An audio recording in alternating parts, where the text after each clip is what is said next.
Hello everyone, hello दोस्तों, welcome to our channel. मैं दीपक आप सभी का दीप लर्निंग पॉइंट पर तहे दिल से वेलकम करता हूं। पूरी उत्साह और उमंग के साथ आप सभी का स्वागत करता हूं और फिर से हाजिर हूं दोस्तों आपके साथ करंट अफेयर की इस महफिल में।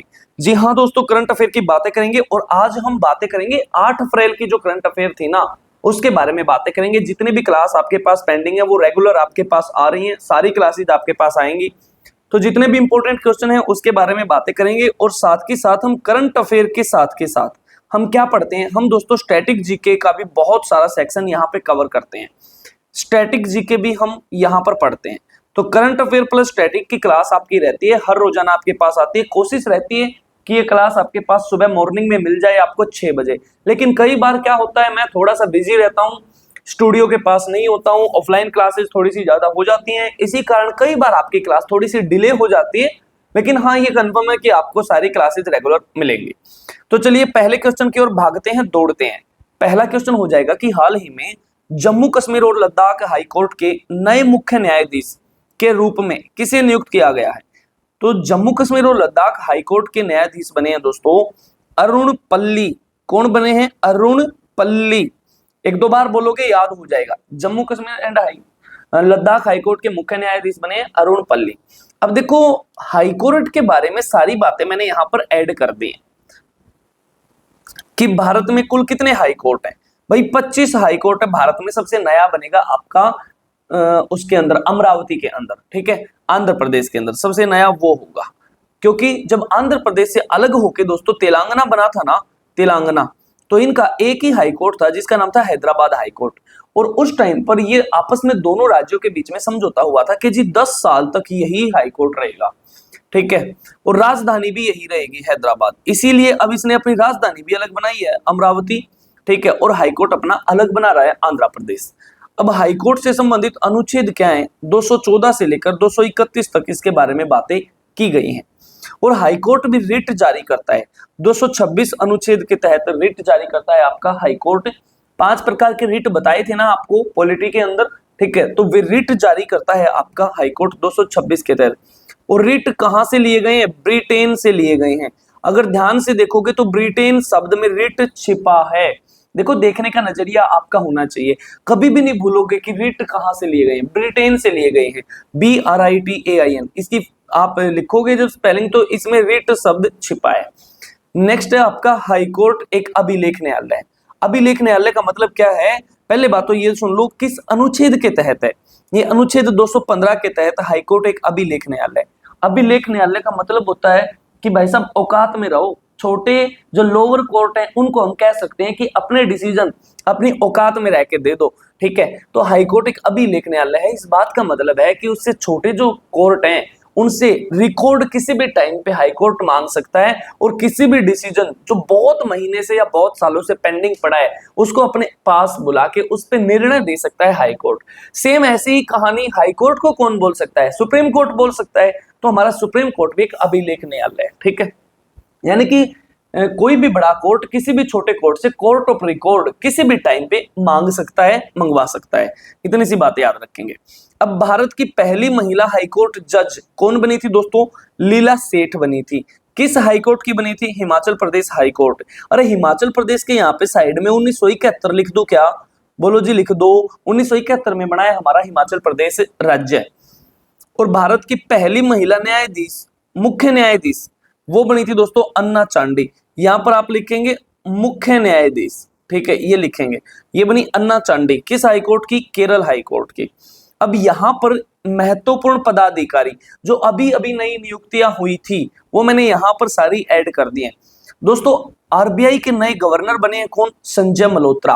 और गवर्नर छोड़ो, आरबीआई के तो ना डेप्यूटी गवर्नर भी बने हैं। डेप्यूटी गवर्नर कौन बनी है? पूनम गुप्ता बनी है। कल परसों की क्लास में ये क्वेश्चन आया था। पूनम गुप्ता डेप्यूटी गवर्नर बनी है किसकी? आरबीआई की। 4 डेप्यूटी गवर्नर होते हैं किसमें? इसके अंदर रिजर्व बैंक ऑफ इंडिया के अंदर। चारों के चारों मैंने वहां पर आपको बताए थे। मुख्य चुनाव आयुक्त आपके ज्ञानेश कुमार बने हैं, ठीक है।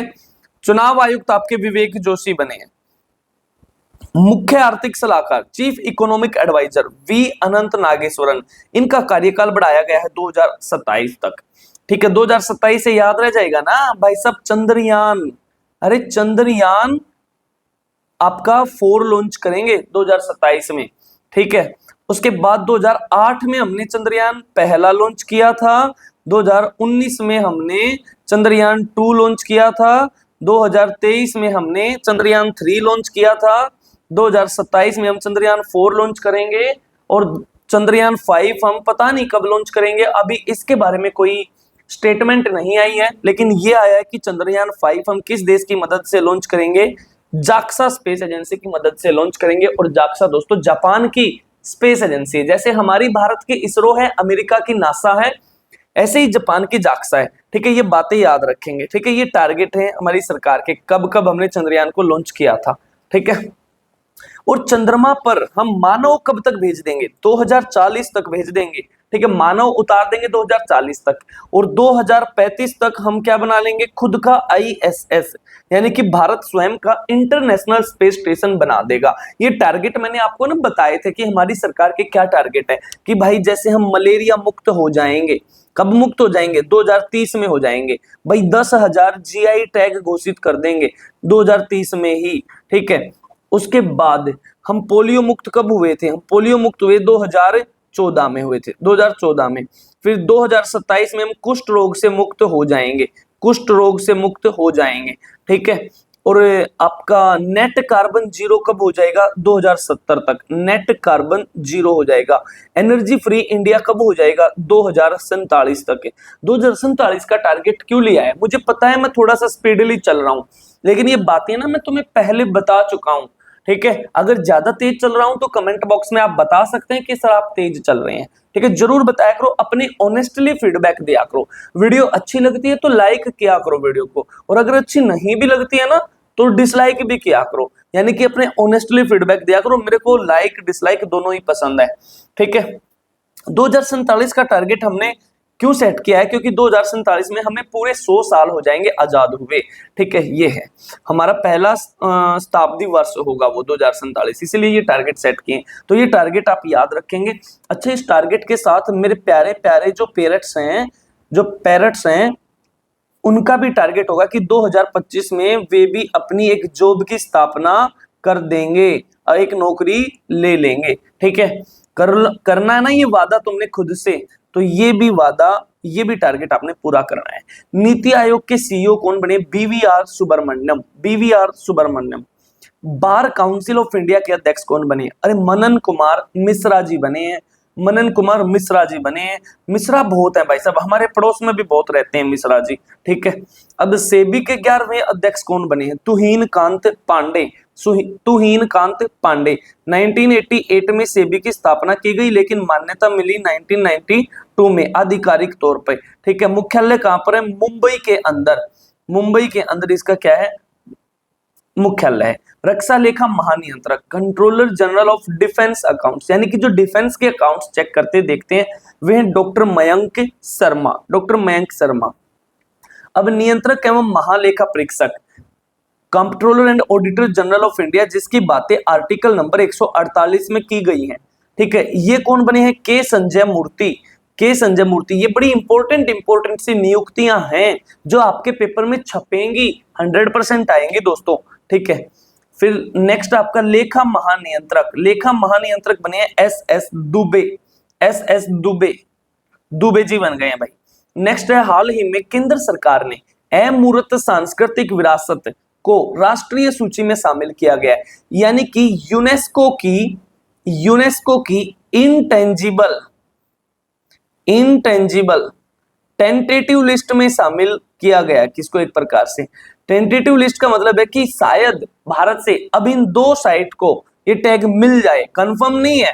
एक है पुरी की जगन्नाथ यात्रा और एक है कटक की बाली यात्रा, यानी कि उपयुक्त दोनों हो जाएंगी। जैसे भारत में ना अभी इंटेंजिबल साइट कितनी है दोस्तों, 15 है, 15, जिसमें सबसे नई है आपकी गरबा नृत्य कहाँ का है, गुजरात का है। अरे जेठालाल जी करते तो हैं, आप देखते होंगे ना तारक मेहता का उल्टा चश्मा, गरबा नृत्य करते हैं, ठीक है। ये 2023 में ये साइट मिली थी, 2023 में मिली थी, ठीक है, भारत को। तो 15 साइट है इंटेंजिबल आपकी, जिसमें आपका वैदिक जप है भाई, कुटियाट्टम है, रामलीला है, संकीर्तन है, योगा है, नरोज है, कुंभ का मेला है, लद्दाख का बोध जप है, ये सारे हैं। मैंने ना बहुत अच्छे से आपको दोस्तों ऑफलाइन क्लास में पढ़ाया है यूनेस्को के बारे में। क्या होता है यूनेस्को, क्या इसके फायदे हैं, कोई भी देश इसकी मेंबरशिप लेता है तो क्या इसके फायदे हैं, और किसी भी देश की मेंबरशिप अगर इससे हटती है तो क्या उसके नुकसान है। ये सारी बातें मैंने आपको बहुत अच्छे से बताई थी, अभी पिछले वीक ही आपको पढ़ाया था। उम्मीद करता हूं वो बातें आपको समझ आई होंगी। ठीक है, तो ये दो साइट भारत को मिल सकती हैं। मैंने बताया था कि एक नोडल एजेंसी होती है ASI, archaeological survey of India. ठीक है, इसने नामांकन एक प्रकार से भेजे हैं, किसके, इन दोनों के। तो शायद भविष्य में इनको टैग मिल जाए, तो ये चर्चा में रही हैं। नेक्स्ट है आपका विश्व होम्योपैथी दिवस 2025 कब मनाया गया। ये आपका 10 अप्रैल को मनाया जाता है। कब मनाया जाता है, 10 अप्रैल को मनाया जाता है। नेक्स्ट है उत्तर भारत का पहला सरकारी होम्योपैथिक कॉलेज हाल ही में किस स्थान पर स्थापित किया जाएगा। यह स्थापित किया जाएगा दोस्तों कठुआ, जम्मू कश्मीर के अंदर स्थापित किया जाएगा, जम्मू कश्मीर में। अब होम्योपैथी के बारे में यहां पर मैंने कुछ बातें ऐड की हैं, वो याद रखेंगे। विश्व होम्योपैथी दिवस हर वर्ष 10 अप्रैल को होम्योपैथी के जनक doctor Christian Frederick Samuel Hahnemann की जयंती के उपलक्ष्य में मनाया जाता है। इतनी सी बातें याद रखेंगे। इस दिवस का उद्देश्य होम्योपैथी चिकित्सा पद्धति के महत्व, प्रभाव और योगदान को पहचान देना है दोस्तों। ठीक है, नेक्स्ट क्वेश्चन हो जाएगा खेलो इंडिया यूथ गेम्स 2025 की मेजबानी कौन करेगा।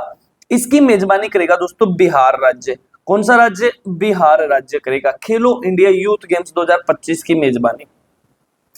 उसके बाद यहां पर अतिरिक्त जानकारी में लिखा है कि खेलो इंडिया यूथ गेम्स का 2025 में ये 7th एडिशन होगा, यानी कि 7वां संस्करण होगा। आयोजन की तिथि रहेगी 4 मई से 15 मई तक, और यह आयोजन बिहार के 5 शहरों में किया जाएगा। एक तो बिहार की राजधानी पटना में, एक राजगीर में, एक गया में, जहां पर भगवान बुद्ध को ज्ञान की प्राप्ति हुई थी, गया में। वहां पर ही तो है बोधि गया का टेम्पल, जिसको यूनेस्को में भी शामिल किया गया है। नेक्स्ट है आपका भागलपुर।